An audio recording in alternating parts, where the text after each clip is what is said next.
정부가 불법 의료 광고를 적발해 행정 조치에 나섰습니다. 취업이 의료법 위반 치과 신고센터 설립 추진에 나섰습니다. 일부 개원가의 경력 부풀리기 행태가 갈수록 급증하고 있는 것으로 드러났습니다. 치과 의사가 백신 접종 등 감염병 관리자로서 충분한 역량을 갖추고 있다는 연구 결과가 나왔습니다. 시청자 여러분 안녕하십니까? 7신보 TV뉴스 시작하겠습니다. 정부가 수험생 할인 이벤트, 과도한 비급여 진료비 할인 등을 내세운 온라인 치과 의료 광고들을 불법 의료 광고로 적발해 행정 조치에 나섰습니다. 보건복지부와 취업, 의협, 한의협 등의 의료 광고 자율심의기구는 지난해 12월부터 올해 2월까지 온라인 매체를 중심으로 모니터링을 진행했습니다. 의료 광고 총 409건 중 위법성이 상당하거나 위법 정황이 높은 366건을 지자체에 조치 요청했다고 지난 3월 11일 발표했습니다. 이 중 불법 의료 광고로 지목된 치과 광고는 90여 건에 달했습니다. 치과 의료 광고의 경우 수능 수험생 할인 이벤트, 특정 대상과 기간 등이 명시되지 않은 비급여 진료 비용 할인, 면제 등의 광고가 불법 의료 광고로 지목됐습니다. 특히 비급여 진료 비용의 할인 면제 금액, 대상 기간이나 범위 또는 할인 면제 이전의 진료 비용에 대해 허위 또는 불명확한 내용이나 정보 등을 게재해 소비자의 오인을 일으키는 광고도 불법으로 판단됐습니다. 이번 모니터링에서 의료법 위반 소지가 있는 것으로 확인된 의료기관 또는 비의료인 등에 대해서는 관할 보건소를 통하여 행정처분 및 형사고발 등의 조치를 이어나갈 계획입니다. 다음 소식입니다. 취업이 사회적 물의를 일으키는 치과를 척결하기 위한 의료법 위반 치과 신고센터 설립 추진에 나섰습니다. 신고센터가 설립이 된다면 치과계 자정 효과는 물론 치과계 대국민 이미지 제고에도 도움이 될 것으로 예상되고 있습니다.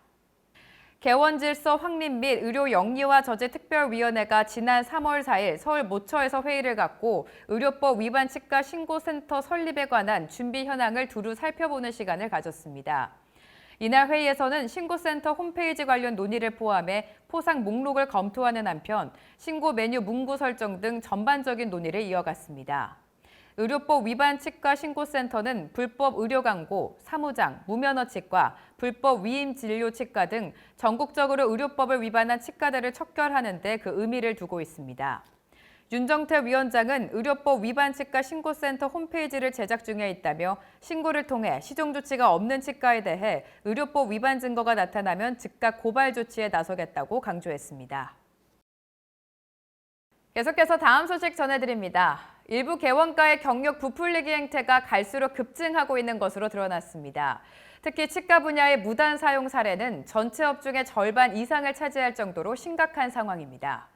7신보가 서울대 산학협력단을 통해 확보한 자료에 따르면 2019년부터 2022년까지 상표 무단 사용으로 신고된 치과는 6곳, 9곳, 84곳으로 가파르게 급증세를 기록했습니다.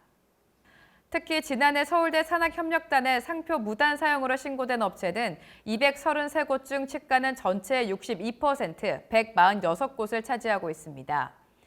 무단 사용으로 적발된 유형을 보면 서울대의 경우 타 치과대학 학부 출신이 서울대 치약대학원 일반 대학원을 수료했거나 서울대 치과병원에서 레지던트 후 전문의만 취득한 경우 서울대 치약대학원 주최 세미나나 연수과정을 수료한 경우입니다.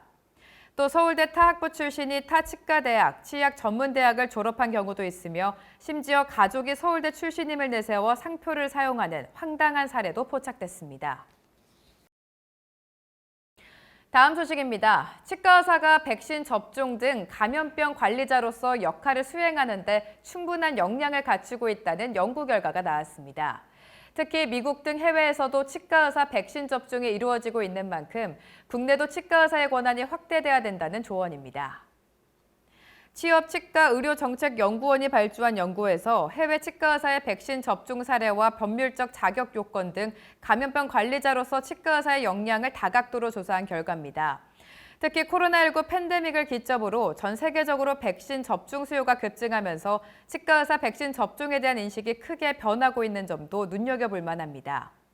FDI의 코로나19 대응팀이 57개 회원국을 대상으로 실시한 설문조사에 따르면 프랑스, 일본, 미국 등 3분의 1에 달하는 19개 국가에서 치과 의사의 코로나19 백신 접종을 허가했습니다. 계속해서 다음 소식입니다. 당근마켓 앱의 불법 의료 광고를 심의에 통과한 광고인 것처럼 표기 게재하던 서울 강남의 모 치과가 검찰에 송치됐습니다. 지업은 최근 강남 피치과를 의료법 위반으로 고발, 관할 경찰서가 사건을 검찰에 송치했다고 발표했습니다. 피치과는 임플란트 이미지와 문구가 포함된 의료 광고를 취업의료광고심의위원회에 제출 통과해 의료광고 심의번호를 받은 바 있습니다. 하지만 이후 당근마켓 앱에 심의한 문구를 임의로 수정, 심의를 받지 않은 광고를 게재한 것으로 드러났습니다. 이 밖에도 연예인을 광고 모델로 내세워 이벤트를 진행해 환자를 유인한 정황도 밝혀졌습니다. 다음은 학술대회 소식입니다. 부산지부가 주관하는 비덱스 2024가 오는 3월 30일과 31일 양일간 부산 백스코 제2전시장에서 열릴 전망입니다. 올해는 스타트뉴 글로벌 비덱스를 표방하며 국제학술대회 및 전시회를 지향하는 행사로 한층 더 성장한 모습을 공개할 전망이라 눈길을 끌고 있습니다. 비덱스 2024에서는 각 분야의 저명한 국내 연자들뿐만 아니라 보철, 구강외과, 임플란트 분야의 해외 유명 연자의 다양한 주제의 학술 강연을 준비하고 있어 영남권 참가자는 물론 타 지역에서도 참가 문의가 지속되고 있습니다. 조직위 측은 양일간 약 2,500명 이상이 참가할 것으로 기대하고 있으며 최신 기자재 전시회 역시 역대 최대 규모로 300여 부스가 확정된 상태로 지난해 대비 2배가량의 양적 성장을 이끌어낼 것으로 전망되고 있습니다. 다음은 2주의 학술 동향 소식입니다. 대한치과보철학회가 오는 4월 20일부터 21일 양일간에 걸쳐 제91회 대한치과보철학회 학술대회를 한국과학기술회관 국제회의장에서 개최합니다. 대한수능교합연구회가 오는 4월 20일 6기 대한수능교합연구회 세미나를 양지 신흥연수원에서 열 예정입니다. 네오바이오텍이 오는 4월 27일 GAO AI 콜스를 GAO 세미나실에서 진행합니다. 오스템 임플란트가 4월 27일과 28일 임플란트 보철 심화 과정을 마곡 오스템 임플란트 연수센터에서 개최합니다. 가이스트리 코리아가 골든타임 심포지엄 전국 투어를 광주에서 개최합니다. 치의신보TV에서는 치과 진료 중 환자, 외부인에 의해 발생된 폭언과 협박, 폭행 사례 등 익명의 제보를 기다리고 있습니다. 제보해주신 분께는 소정의 사례를 할 예정이오니 치과계 구성원 여러분의 많은 제보 부탁드립니다. 보다 자세한 소식은 치의신보 지면 그리고 치의신보 학술행사 일정표를 확인해 보시기 바랍니다. 더 많은 치과계 영상 정보를 원하신다면 화면 왼쪽을 클릭해 구독해 주시기 바랍니다. 지금까지 치의신보TV 뉴스였습니다. 시청해 주신 여러분 고맙습니다.